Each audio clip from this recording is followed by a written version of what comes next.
Everyone. So ಇವತ್ತು Sunday ಆಗಿರೋದ್ರಿಂದ ಇಂಪಾರ್ಟೆಂಟಾಗಿ 2 ಕೆಲಸ ಇದೆ. ಒಂದು ಬಂದು ಅಪ್ಪ ಅವ್ರಿಗೆ ಹೋಗಿ ಅಪ್ಪ ಅಮ್ಮನ ಜೊತೆ ಒಂದು ಸ್ವಲ್ಪ ಹೊರಗಡೆ ಹೋಗಿ ಶಾಪಿಂಗ್ ಇದೆ. ಇನ್ನೊಂದು ಮಗುಗೆ ಡ್ರಾಪ್ಸ್ ಹಾಕಿಸ್ಬೇಕು ಕಂಪಲ್ಸರಿ. ನಿಮ್ಮ ಮನೆಯಲ್ಲೂ ಕೂಡ 6 ವರ್ಷದ ಒಳಗಡೆ ಮಕ್ಕಳಿದ್ರೆ ದಯವಿಟ್ಟು ಹೋಗಿ ಪಲ್ಸ್ ಪೋಲಿಯೋ ಎಲ್ಲ ಹಾಕಿಸಿ. ಈ ವಿಡಿಯೋ ನಾನು ಹಾಕೋಷ್ಟರೊಳಗಡೆ ಆಲ್ರೆಡಿ ಎಲ್ಲರೂ ಹಾಕ್ಸಿರ್ತಾರೆ ಅಂದ್ಕೊತೀನಿ. ಓಕೆ, ಈಗ ಊರಿಗೆ ಹೋಗಿ ಡೈರೆಕ್ಟಾಗಿ ಇಲ್ಲಿ ಪೋಲಿಯೋ ಹಾಕ್ಸ್ಕೊಂಡು ಊರಿಗೆ ಹೋಗಿ ಅಪ್ಪ ಅಮ್ಮನ ಜೊತೆ ಶಾಪಿಂಗ್ ಹೋಗೋಣ. ಏನು ಸಡನ್ನಾಗಿ ಶಾಪಿಂಗ್ ಅಂತ ಥಿಂಕ್ ಮಾಡಿದೆ. ಫಸ್ಟ್ ಟೈಮ್ ಅಪ್ಪ ಅಮ್ಮ ಇಬ್ಬರು ಜೊತೆಯಲ್ಲಿ ಟ್ರಿಪ್ ಹೋಗ್ತಿದ್ದಾರೆ. ಅಂದರೆ ಪಪ್ಪನ ಸರ್ಕಲ್ ಅಂದರೆ ಕ್ಲೋಸ್ ಫ್ರೆಂಡ್ಸ್ ಯಾರ್ಯಾರು ಇದ್ದಾರೆ ಅವರೆಲ್ಲ ಮಾತಾಡಿಕೊಂಡು ಫ್ಯಾಮ್ಲಿ ಎಲ್ಲ ಟ್ರಿಪ್ ಹೋಗ್ತಾರೆ. ಫ್ಯಾಮ್ಲಿ ಅಂದರೆ ಗಂಡ ಹೆಂಡತಿ. ಅದಕ್ಕೆ ಶಾಪಿಂಗ್ ಹೋಗೋಣ ಬನ್ನಿ.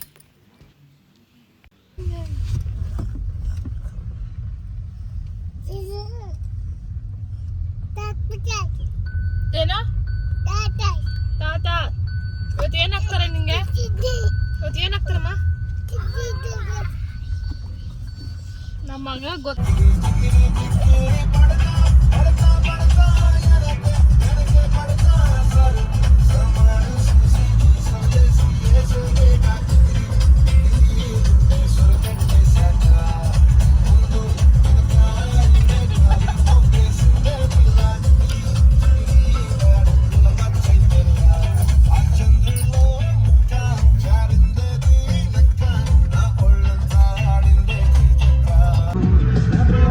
ನನ್ನ ಮಗನಿಗೆ ಸಾಂಗ್ಸ್ ಅಂದರೆ ಸಖತ್ ಎಂಜಾಯ್ ಮಾಡ್ತಾನೆ. ನೀವೇ ನೋಡಿ ಯಾವ್ಯಾವ ಥರ ಎಂಜಾಯ್ ಮಾಡಿದ್ದಾನೆ ಅಂತ ಹೇಳಿ ಕಾರಲ್ಲಿ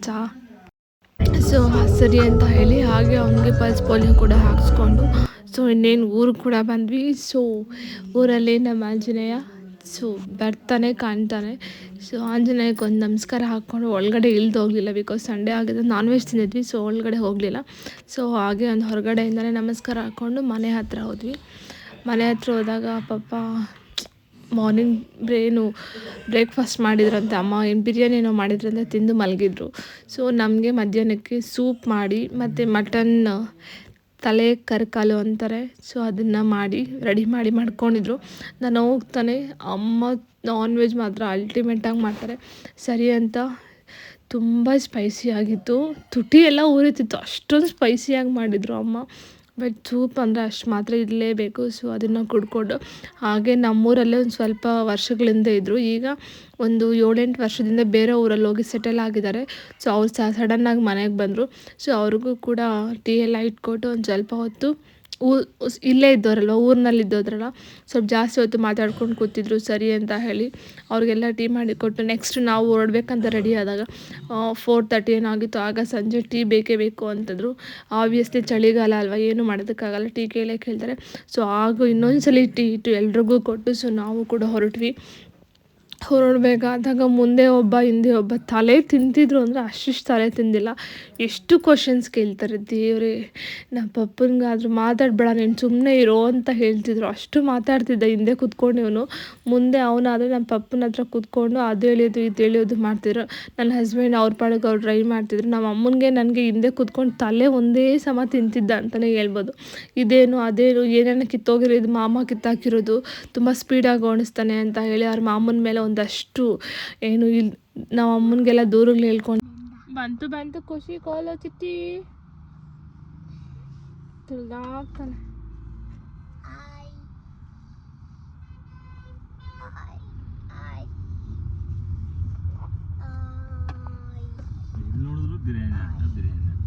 ದೊಡ್ಡಬಳ್ಳಾಪುರದ ನೋಡಿದ್ಯಾ ಪಾಪ ರೈಲ್ವೆ ಸ್ಟೇಷನಲ್ಲಿ? ಏನೇನು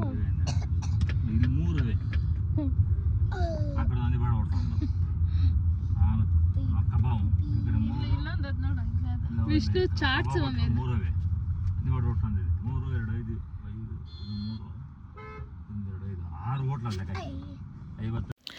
ಇವನಿಗೆ ನಮ್ಮ ಚಿಕ್ಕವನಿಗೆ ನಮ್ಮ ಪಪ್ಪ ಇದ್ದರೆ ಸಾಕು, ಬೇರೆ ಯಾರೂ ಬೇಡ ಅಂತ ಹೇಳ್ತಾನೆ. ನಮ್ಮ ಪಪ್ಪನ ಪಾಕೆಟಲ್ಲಿ ಪೆನ್ ತೊಗೊಳ್ಳೋದು, ಬರೆಯೋದು, ನಮ್ಮ ಪಪ್ಪನ ಹತ್ರ ತಿಟ್ಟೆ ಮಾಡೋದು. ಬಿಕಾಸ್ ನಾವೆಲ್ಲರೂ ಬೇಕಾದ್ರೆ ಎಷ್ಟಾದ್ರು ತಿಟ್ಟೆ ಮಾಡಿದಾಗ ಹೊಡಿತೀವಿ, ನಮ್ಮ ಪಪ್ಪ ಹೊಡೆಯೋದೇ ಇಲ್ಲ. ಪ್ರಾಣ ಮೊಮ್ಮಕ್ಳು ಅಂದ್ರೇ ಅಂತಲೇ ಹೇಳ್ಬೋದು, ಅಷ್ಟು ಹುಚ್ಚು. ನೀವೇ ಅನ್ಕೊತೀರ ವಾರಕ್ಕೊಂದ್ಸಲಿ ಊರಿಗೆ ಹೋಗ್ತಿದ್ದೆ, ನೀವು ಇದರಲ್ಲೇ ನಿಮ್ಗೆ ಗೊತ್ತಾಗುತ್ತೆ ಎಷ್ಟು ಹುಚ್ಚಿದೆ ಅವ್ರಿಗೆ. ಮೊಮ್ಮಕ್ಳು ಹುಚ್ಚು ಅಂತ ಹೇಳಲ್ಲ, ಪ್ರೀತಿ ಅಂತಲೇ ಹೇಳ್ಬೋದು ಅನಿಸುತ್ತೆ, ಅಷ್ಟು ಪ್ರೀತಿ ಅವ್ರಿಗೆ. ಸೊ ನಾನು ಬರಲ್ಲ, ನೀವು ಟ್ರಿಪ್ ಹೋದಾಗ ಬರ್ತೀವಿ ಅಂತ ಹೇಳಿದ್ರು ಕೇಳಿಲ್ಲ.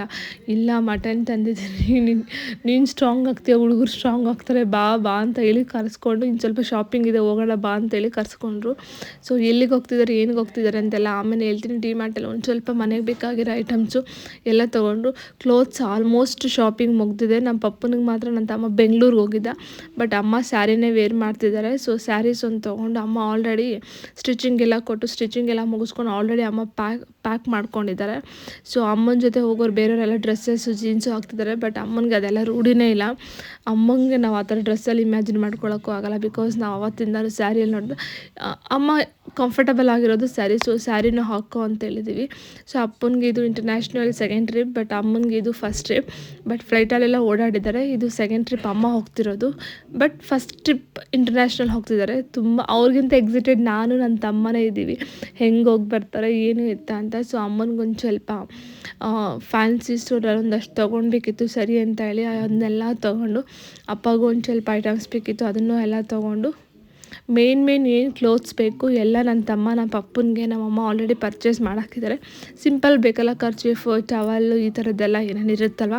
ಸೊ ಅದನ್ನೆಲ್ಲ ಪರ್ಚೇಸ್ ಮಾಡಿಕೊಂಡು ನಾವು ಕೂಡ ರಿಟರ್ನ್ ಮನೆಗೆ ಹೋಗೋಷ್ಟ್ರೊಳಗಡೆ 7:30 ಸಮಥಿಂಗ್ ಆಗಿತ್ತು. ಆಗ ಹೋಗಿ ಅಡುಗೆ ಮಾಡಿ ತಿಂದು ಮತ್ತೆ ನನ್ನ ತಮ್ಮ ಬೆಂಗಳೂರಿಗೆ ಹೋಗಿದ್ದ ಪಪ್ಪನಿಗೆ ಕ್ಲೋತ್ಸ್ ಪರ್ಚೇಸ್ ಮಾಡೋಕ್ಕೆ. ಅವನು ಕೂಡ ಬಂದು ಕ್ಲೋತ್ಸ್ ನೋಡಿಕೊಂಡು ಸೀರಿಯಸ್ ಆಗಿ ಟೈಮ್ ತುಂಬ ಆಗಿಬಿಟ್ಟಿತ್ತು. ನಾವು ಮತ್ತೆ ರಿಟರ್ನ್ ಆಗಬೇಕಿತ್ತು ಊರಿಗೆ, ಬಿಕಾಸ್ ಮಾರ್ನಿಂಗ್ ಮಗು ಸ್ಕೂಲ್ ಇದ್ದಿದ್ದರಿಂದ ನಾವು ಅಲ್ಲೇ ಇರೋದಕ್ಕಾಗಲಿಲ್ಲ. ಸೊ ಹಾಗೆ ಡಿಮಾರ್ಟಲ್ಲಿ ಒಂದೆರಡು ಟಾಯ್ ತೊಗೊಂಡಿದ್ರು, ಏನು ಬಿಡ್ತಾನೆ ಇಲ್ಲ, ಮಲ್ಕೊಂಡ್ರು ಸಹ ಪಕ್ಕದಲ್ಲೇ ಇಟ್ಕೊಂಡು ಮಲ್ಕೊತಿದ್ದಾರೆ. ಹೊಸದಲ್ವ ಸರಿ ಅಂತ ಹೇಳಿ ನಾನು ಹಾಗೆ ಬಿಟ್ಟೆ. ಸೊ ಅವನು ಕೂಡ ಬಂದ. ಕ್ಲೋತ್ಸ್ ಎಲ್ಲ ಪಾಪ ಒಂದ್ಸಲಿ ಟ್ರಯಲ್ ಮಾಡಲಿ, ಬಿಕಾಸ್ ಇನ್ನು 2 days ಇರೋದ್ರಿಂದ ಮತ್ತು ಏನಾದರೂ ಸ್ಟಿಚಸ್ ಅದು ಇದು ರಿಟರ್ನ್ ಹಾಕ್ಬೇಕಂತಿದ್ರೆ ಆಗಲ್ಲ ಅಂತೇಳಿ ಅದನ್ನೆಲ್ಲ ಟ್ರಯಲ್ ಮಾಡಿ ನಾವು ಕೂಡ ಹೊರಟ್ವಿ. ಸೊ ಎಷ್ಟು ತಣ್ಣಕ್ಕಿತ್ತು ಅಂದರೆ ವೆದರ್. ನೈಟ್ ಬರಬೇಕಾದ್ರೆ ಪಪ್ಪ ಅಮ್ಮ ಮಾರ್ನಿಂಗ್ ಹೋಗಿರ ಅಂದರು. ಇಸ್ ಬೆಟರ್ ಅಂತಂದರೆ ನೈಟ್ ಬಂದಿದ್ದು ನಾವು. ಮಾರ್ನಿಂಗ್ ಹೋಗೋಣ ಅಂತ ಅಲ್ಲಿ ಇದ್ದಿದ್ರೆ ಬೆಳಗ್ಗೆ ಫ್ರೀಸ್ ಆಗೋಗ್ತಿದ್ವಿ ಅನಿಸ್ತಿತ್ತು, ಅಷ್ಟು ಚಳಿ ಇತ್ತು ಹೊರಗಡೆ. ನೈಟ್ ಬರೋಕ್ಕೆ ಆಗ್ತಿರಲಿಲ್ಲ. ಮಂಜು ಕ್ಲೀನಾಗಿ 9 ಗಂಟೆಗೆಲ್ಲ ಮಂಜು ಬರ್ತಿರೋದು ರೋಡ್ ಮೇಲೆ ಎಷ್ಟು ಕ್ಲಿಯರಾಗಿ ಕಾಣಿಸ್ತಿತ್ತು ಗೊತ್ತಾ. ಇನ್ನು ಮಾರ್ನಿಂಗ್ ಬಂದಿದ್ದರೆ ರೋಡೇ ಗೊತ್ತಾಗ್ತಿರಲಿಲ್ಲ. ಇಸ್ ಬೆಟರ್ ನಾವು ಒಳ್ಳೆ ಡಿಸಿಷನ್ ತೊಗೊಂಡು ರಾತ್ರಿನೇ ಬಿಟ್ವಿ. ಸೊ ಇವತ್ತಿನ ಲಾಗ್ ಇದಾಗಿತ್ತು. ನೋಡೋಣ ಇನ್ನು 2 ಡೇಸಲ್ಲಿ, ಅಂದರೆ ಮಂಗಳವಾರ ಹೋಗ್ತಾರೆ ಅನಿಸುತ್ತೆ. ಸೊ ಮಂಗಳವಾರ ಊರಿಗೆ ಹೋಗಬೇಕು, ಮತ್ತು ಏನೇನು ಪ್ಯಾಕ್ ಏನೇನು ಎತ್ತೆತ್ತಾ ಎಲ್ಲಿಗೆ ಹೋಗ್ತಿದ್ದಾರೆ ಅಂತೆಲ್ಲ ಹೇಳ್ತೀನಿ. ಸೊ ಈ ವ್ಲಾಗ್ ನಿಮಗೆಲ್ಲ ಇಷ್ಟ ಆಗಿದೆ ಅಂತ ಅಂದ್ಕೊಂಡಿದ್ದೀನಿ. ಈ ವ್ಲಾಗ್ ಇಷ್ಟ ಆಗಿದೆ ಇದೇ ಥರ ಶೇರ್ ಮಾಡ್ತೀರಿ, ಹಾಗೆ ನಂಗೆ ಸಪೋರ್ಟ್ ಮಾಡ್ತೀರಿ. Thank you so much.